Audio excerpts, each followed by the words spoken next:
Talking Landscape Photography with Christian Fletcher and Carwyn.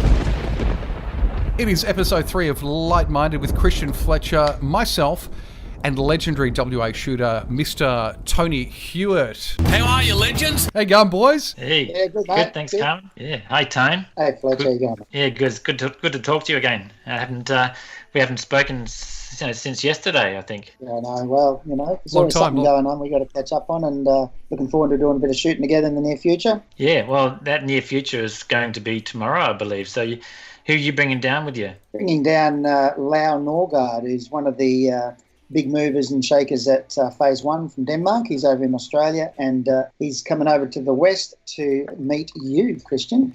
So I'm going to be his driver. I'll be his driver, and we're going to come down and spend a few days, as you know, and I'm looking forward to hanging out and showing Lau our beautiful corner of the world. Yeah, it's going to be fantastic. He's going to bring some really nice gear down with him as well. So, but we'll be talking to Lau in the next podcast, so that'll be interesting. Tony, do we know if he's going to bring the new phase with him? What is it, the IQ4?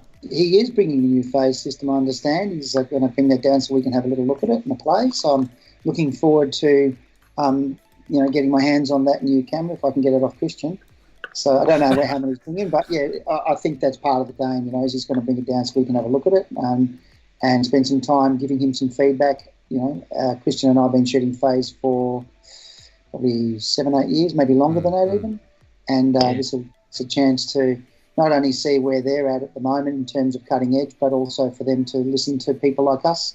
I believe he's in the Eastern States at the moment, spending some time with people like Peter Eastway. And again, just listening to what the shooters on the ground are doing with the camera, what they're looking for, the sort of things that they're looking to have incorporated into the systems. State of the art, cutting edge, 150 megapixels of sheer brilliance. Yeah, and it was only probably a year and a half ago we were over in America, you and I, shooting with the IQ3. So that's when the trichromatic came out. So in that time that we've been there, they've come out now with this new IQ4 Infinity system, and it sounds amazing. 150 megapixel capture. It's just nuts.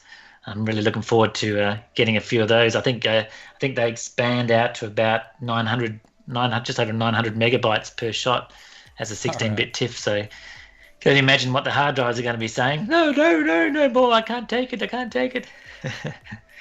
Yeah, and then of course with the increase in technology as well as the megapixels, you're getting that improved dynamic range, higher and cleaner ISO use, etc. So I'm looking forward to see what they bring. Tony, a lot of people have heard of your work. Tell us about you. How did you start in photography?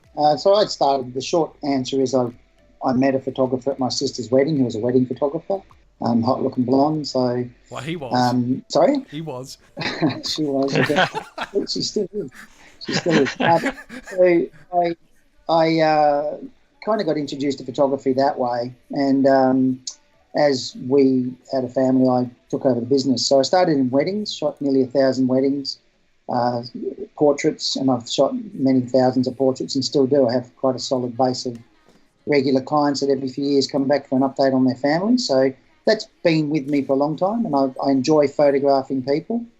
I also do a lot of commercial work nowadays and have gone from the small, random type of commercial work to having solid clients that I work with on a consistent basis on bigger jobs.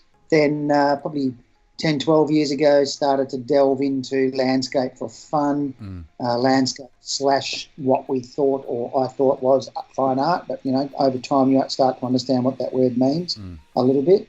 But probably nowadays it's definitely a strong focus on my fine artwork. I've just completed my 5th solo exhibition with Linton & Kay, and done several group exhibitions with people like Christian, Peter Eastway, Dr. Les Walkling, Michael Fletcher as the ND5 collaborative group, which pioneered a lot of initiatives in the industry in Australia.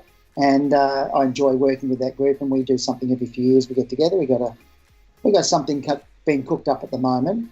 So my sort of work life is very diverse.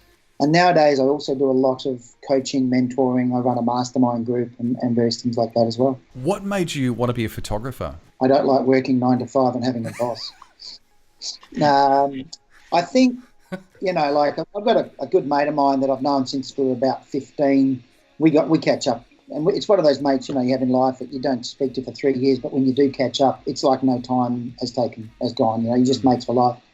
And he's very, very successful in the finance industry. And he said to me, you know, I know two people that have spent their life chasing and living their passion. One is his brother, who runs a whale shark dive company in the north of Australia, and, you know, Ninglu whale sharks, I think, or Dreaming or something. But anyway, he owns the boat, he owns the plane, and he spends his days out there swimming amongst manta rays and whale sharks and killer whales, and that's his business. That'd be terrible. And Harry said to me, you know, and you're the other one. You know, I'm not a millionaire, but I'm rich. I'm rich in experiences. I travel to all sorts of parts of the world at different times. Every day is different.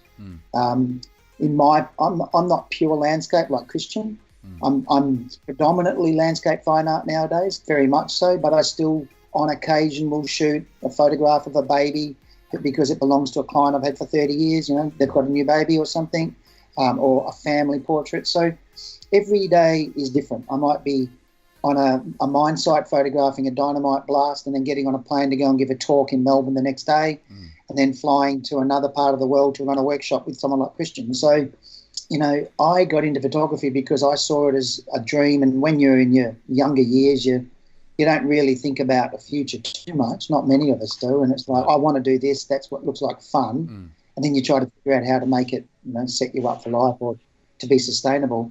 And over the time, you find ways to make that happen. And I identified early that I couldn't shoot weddings for the rest of my life. After 15 years and 1,000, I realised I'd just about done my dash on that. So you start looking for how to transition across to something else, but still use your photography skills. And I have speaking skills. I'm a public speaker, etc. So, you know, yeah. Don, you've been renowned for your aerial photography, and I think you're apart from Richard Waldendorp, one of the early adopters of that genre. Now, I've seen some of your work. What's the most recent stuff you've done in regard to the aerials? Well, the most recent scene would be the latest exhibition called Evaporate, which was shot mainly in 2018. And that is essentially an extension of other ones I've done, where I started with more of a literal type of work. It was born out of probably my first real experience of it was with you. And in fact, probably the first decent images I took in terms of fine art aerial, you were sitting in the back shooting over my shoulder while I was shooting over your shoulder.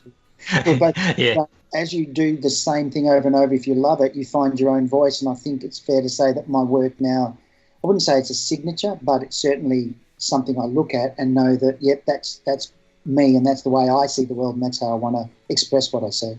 With your aerial stuff, a lot of people are shooting with drones now too, and I think, Christian, you're shooting with the Phantom 4? Yeah, Phantom 4 Pro. But you guys started shooting out of Cessnas. What was that like? Well, I still shoot out of Cessnas, you know, and just reflecting back on the last question, the last two big projects were Evaporate, and the one before that was Girt by Sea, which was something I did with another photographer, Dennis Glennon, which was sponsored by Canon Australia. And, you know, that was a 31-day, 165 hours, 32,000 kilometre aerial odyssey, 6 to 8 hours a day, all shot out of a small Cessna. And with no toilet, might I add. With no toilet, yeah. Right. No in-flight service, no stewardesses, no nice meals, you know, no business class reclining seats. That's it. The logistics behind something like that is just, you know, beyond. You don't realise it when you go up and do a little hours shoot in a plane local to home. That's completely different to doing 31 days in a row, 6 to 8 hours a day in the same plane. You know, 2 flights a day. The longest flight we did was over 1,100 kilometres, and it was 5.5 hours. You know, the shortest was probably an hour. I still prefer planes and helicopters because I like the kinesthetic connection I have with the camera as an extension of the way I'm seeing. And for me, the drone, you know, I love drones and have a play with them and that, but I haven't used it for any of my commercial or exhibition work or fine art work, partly because of that, partly because I still prefer the extra megapixels I'm getting out of my phase 1 and the medium format gear. Or, you know, with Girt by Sea, it was all shot on a 5DSR Canon, 50 megapixels. So I like that connection. And the other thing is, when you're in the plane looking down, you're actually seeing what you want to photograph in context with everything around it. And when you're using a drone, you're really only seeing what the drone's seeing. Yeah. So there's a couple of differences. Look, I just wanted to ask, any close calls? And the reason I asked that is there's a very famous story with one of the grandfathers of landscape photography, Ken Duncan, who was in a helicopter, and he dropped a camera. So he was looking out of the side of the helicopter, and just saw this this yellow and black whirling around. And it was a Nikon hitting the deck. Is it, mate, anything ever happened like that to you at all? Ever dropped a camera or had a plane crash? No, probably the closest I got to that sort of thing would have been one of the ND5 projects, the Pilbara project. We had a plane. We actually had a helicopter, but they only had enough seats. One of us had to miss out, and it was me. So I didn't get to do that helicopter flight. But we had a plane that everyone went up in as well, and it had doors off. I remember sitting in this little Cessna, the door off next to me, and I had my belt on, and it was just a lap belt. It didn't have the sash. Oh, no, it's a sash as well, that's right. But it was a single clip. And the pilot's next to me, and he gets to the beginning of the runway, and he looks across at me, and he says, "You're good to go?" I said, "Yeah, I'm good to go." And he had his checklist, his clipboard that he'd been working through that they do. Yep. And he said, "Good, let's do this." And he leaned back, and as he leaned back, he put the clipboard on the back seat. And as he came back, his hand just brushed the buckle and undid it. And he undid it, but it was so soft you would hardly notice it. And we sort of both looked, and I went like that with my hands and felt down, and I thought, I picked it up, and he goes, "Oh, you better do that up." And I remember thinking, wow, that's, if that had happened, I hadn't noticed it, in the first dip, we turn the plane and tilt the plane down on an orbit, and I could have been fallen down. So would have been your last it kind photo. of made me, it was a good opening, for me to sort of make sure I always look after that sort of thing. But, fast forward 3 or 4 years, I get comfortable with it, but you've got to be careful you don't get too comfortable. So that's the closest in that way. I've never really dropped a camera.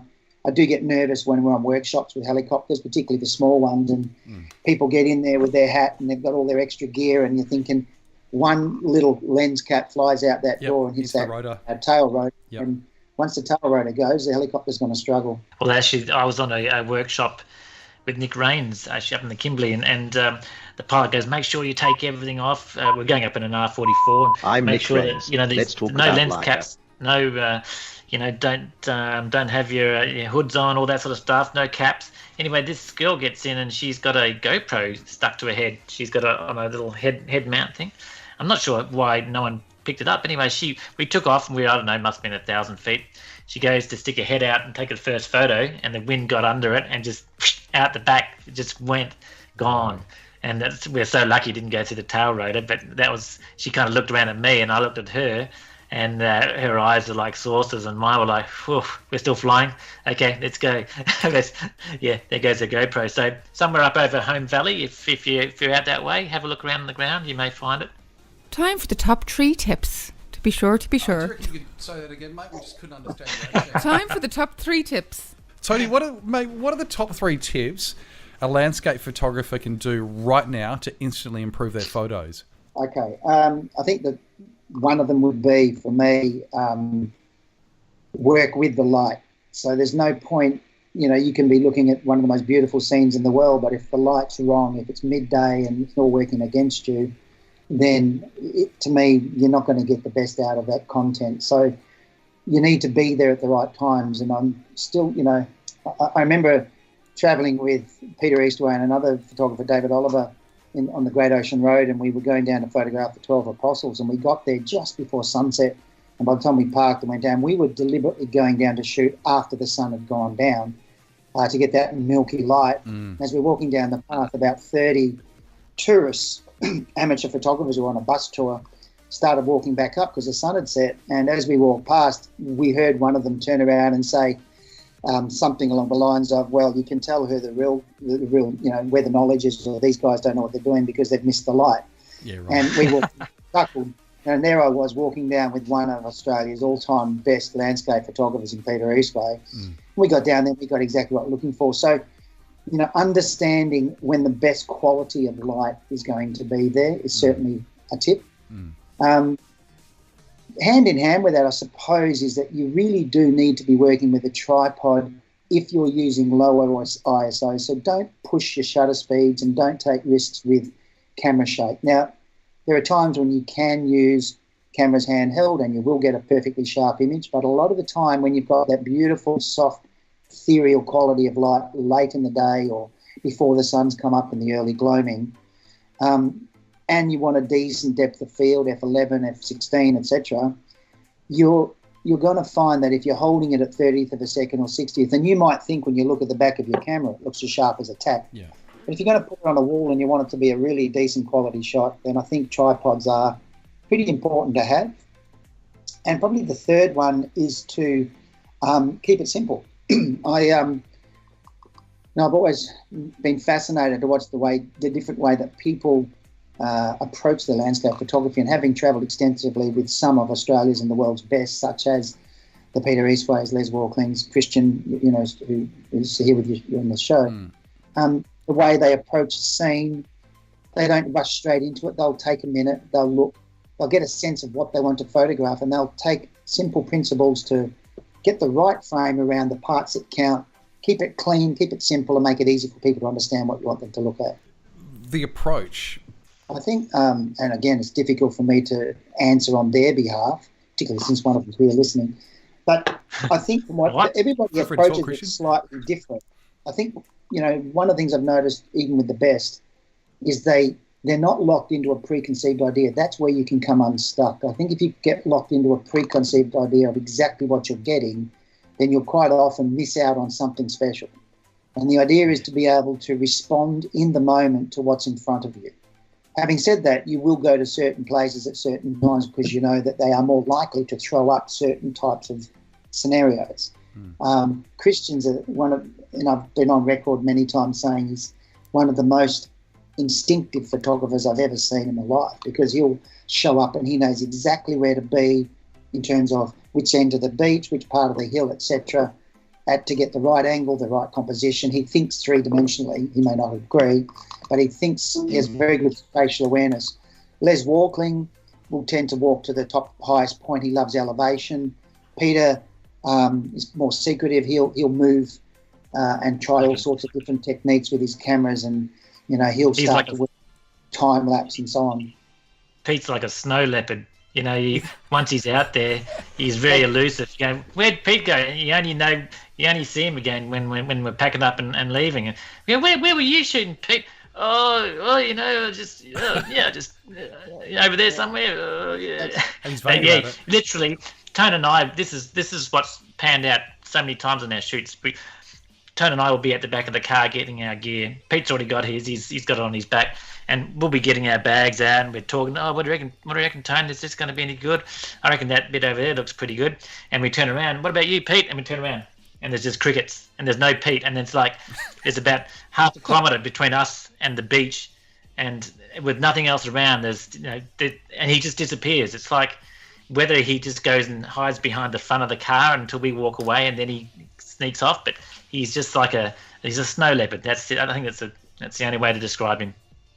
I think, and a lot of the one thing that I believe they have in common, the Ken Duncans, the Nick Rains, the Richard Waldendorfs, etc., it's the ability to respond to what's in front of them, and it's a connection, not just mechanical. So when you start off in landscape photography, or your camera clubs, workshops, you learn the rules, rule of thirds, and more complicated compositional rules, etc.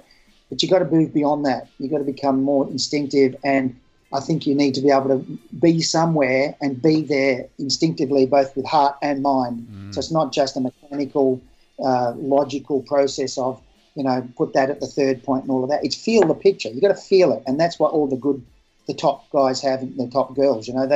They feel it, and then they work out, okay, how do I put a frame around what I see to express what I feel so that others feel it as well.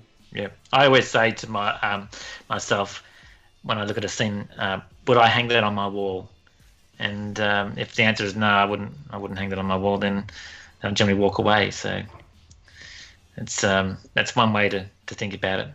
And I think, we can look at something and see a tree or see a hill or see a sunset or see a mountain or a mountain goat or whatever.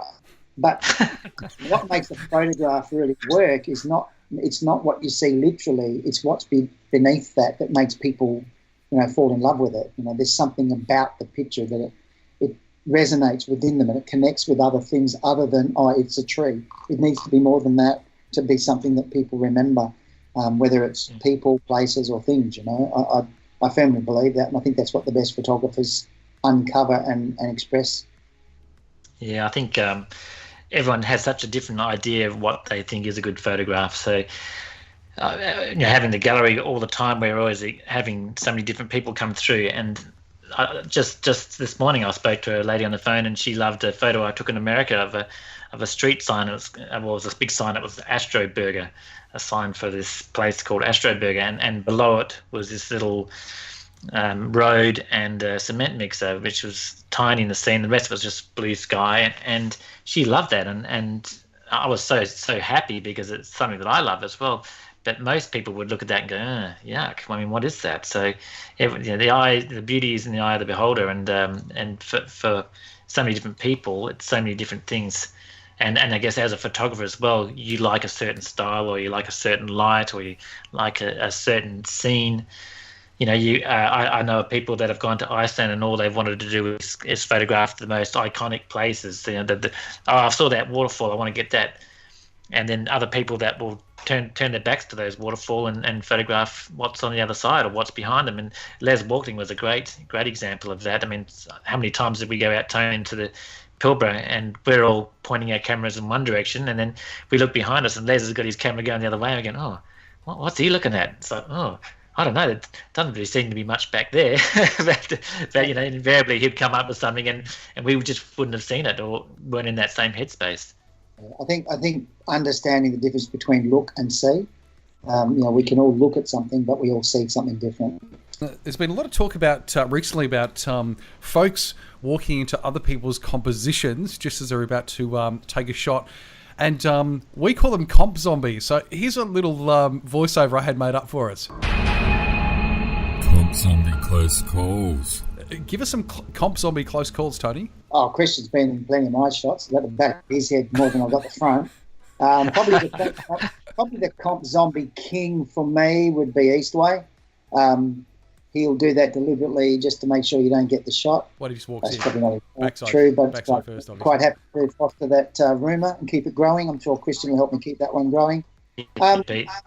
Look, I think when you're out in the public areas, so working with your mates, travelling with other photographers, generally you'll pretty look after each other. Workshops, we tend to direct people to, hey, here's the line, don't step in front of people's shots. But when you're out travelling, particularly on holidays, other people will step into them. Don't be rude, it happens. And maybe make a big, the only thing I would do is point the camera directly at them. If they're in the corner, I'd turn it around, face it at them, Good tip. Look at them, and then maybe even say smile. They'll get out of your shot pretty quick. Maybe not. Maybe. Well, look, I've been watching The Walking Dead, and I'm quite fond of people walking like zombies in shows now. So, yeah, bring it on. I'd say I love the scale. I love seeing someone there. And in fact, speaking of that, we'll probably have to put this up on Instagram. I've got a photo of Tony in America, and he's walking in front of these golden hills. And I put it up, and it's just the way he's walking. He's got his camera in one hand, the phase one, and he's walking up towards the hill. And someone made a comment, I didn't know you were photographing zombies now in America. And that was Muzz, he said that. And yeah, I thought that was pretty cool. So we'll put that one up, because that could be the cover shot. Well, I probably had no sleep, but I was just going to say on a more not serious note, but if you do get people in the shot, sometimes they can add value. Sometimes they add scale. Sometimes they add context. If it's something extraordinary that you're looking at, by having a comp zombie in the corner of your shot looking at the same thing, it kind of brings the viewer into as if they were there as well. So they're not all bad, but yeah, there's times when you wish they'd disappear. Fantastic. Hey, Tone, thanks for your time today, mate.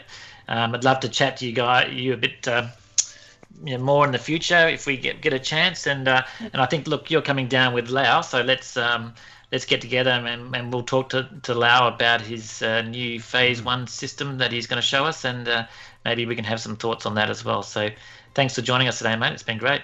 No worries. It's been really, really good fun. Thanks, guys, for having me, and I look forward to catching up with you another time. Thanks a lot, Tony. And look, if you want to check us out on Instagram, just search for, and this is 3 words, I'm going to get it right this time, Lightminded Podcast, because I normally stuff that up. So look out for that on Instagram.